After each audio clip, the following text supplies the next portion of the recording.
தண்ணீர் தாயை பழிச்சாலும் தண்ணியை பழிக்கக்கூடாதுன்னு ஒரு பழமொழி இருக்குதுங்க. இன்றைக்கி நம்ம தண்ணியை பழிச்சதனுடைய விளைவாக தான் அவ்வளோ நோய்க்கும் காரணம். பாருங்கள், இப்போ முழங்கால் மூட்டு வலி ஒரு 20 வருஷத்துக்கு முன்னால் யாருக்கு எத்தனை பேத்துக்கு இருந்துச்சுன்னு பாருங்கள். எத்தனை பேத்துக்கு முழங்கால் மூட்டு வலி இருந்துச்சுங்க? கிடையாதுங்க. இப்போ ஏன் வருதுன்னு கேட்டிங்கன்னா, நாம் பண்ண தப்புங்க. தண்ணியை பழித்தோம். தண்ணி மினரல் வாட்ரு, கேன் தண்ணி இது குடிக்க ஆரம்பித்தேங்க. 2 மரச்சக்கு எண்ணெயை இப்போ தாங்க பயன்படுத்துகிறோம். 20 வருஷத்துக்கு முன்னால் டிவியில் விளம்பரத்தில் வரக்கூடிய கொழுப்பு நீக்கப்பட்ட எண்ணெய் விளம்பரம் பண்ணாங்க. வாங்கி குடிச்சுங்க. கொழுப்பு எவ்வளோ அவசியம் தெரியுமாங்க? முழங்கால் மூட்டு வலி வராமல் இருக்கணும்னா கொழுப்பு ரொம்ப ரொம்ப அவசியம். தண்ணியில் மினரல் வாட்டர்னு சொல்கிறாங்க. நீங்கள் வாங்கி குடிக்கிறீங்க, கேன் தண்ணி குடிக்கிறீங்க, அது மினரல் வாட்டர்னு சொல்கிறாங்க. அதில் மினரல்ஸே இல்லைங்க. அதனால தான் அதுக்கு பேர் மினரல் வாட்டர்னு பேர்.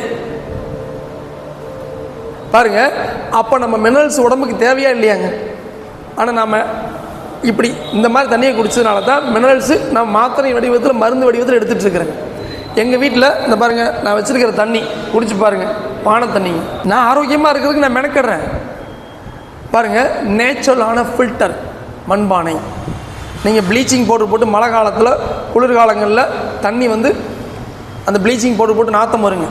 அந்த தண்ணியை பிடிச்சிக்க பானையில் ஊற்றிடுங்க. 6 ஹவர்ஸ்க்கு அப்புறம் அந்த பானையில், அந்த உள்ள தண்ணியில் அந்த ஸ்மெல் இருக்கான்னு செக் பண்ணுங்கள். நேச்சுரலான ஃபில்டருங்க மண்பானை தண்ணி. அதே மாதிரி காப்பர் செம்பு பாத்திரம் நேச்சுரலான, அந்த அதுக்குள்ளே எதை போட்டாலும் அது பிரசாதமாக மாறும், தீர்த்தமாக மாறும். காப்பர் குளிர்காலத்துலேயும் மழை காலத்துலையும் காப்பர் பயன்படுத்துங்க. அதே மாதிரி வெயில் காலத்தில் சம்மர் நாட்களில் மண்பானை பயன்படுத்துங்க. உங்கள் உடம்புக்கு எந்த தண்ணி குடிக்கணும்னு கேட்குதோ அந்த தண்ணியை குடிங்க.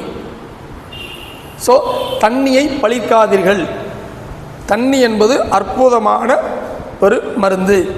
தண்ணியை சுத்தம் பண்ணுறேங்கிற பேரில் அதில் உள்ள சத்தை பூரா எடுத்துகிட்டு சக்க தண்ணியை குடித்தோம் அப்படின்னம்னா நமக்கு முழங்கால் வலி, மூட்டு வலி, மினரல்ஸ்லாம் குறைஞ்சி நம்ம மாத்திரையின் வடிவத்தில் தான் எடுத்துக்கிற மாதிரி இருக்கும். நாங்கள் எங்கள் வீட்டில் நிறைய சம்பாதிக்கிறவங்க, நல்லா இருக்கிறோங்க.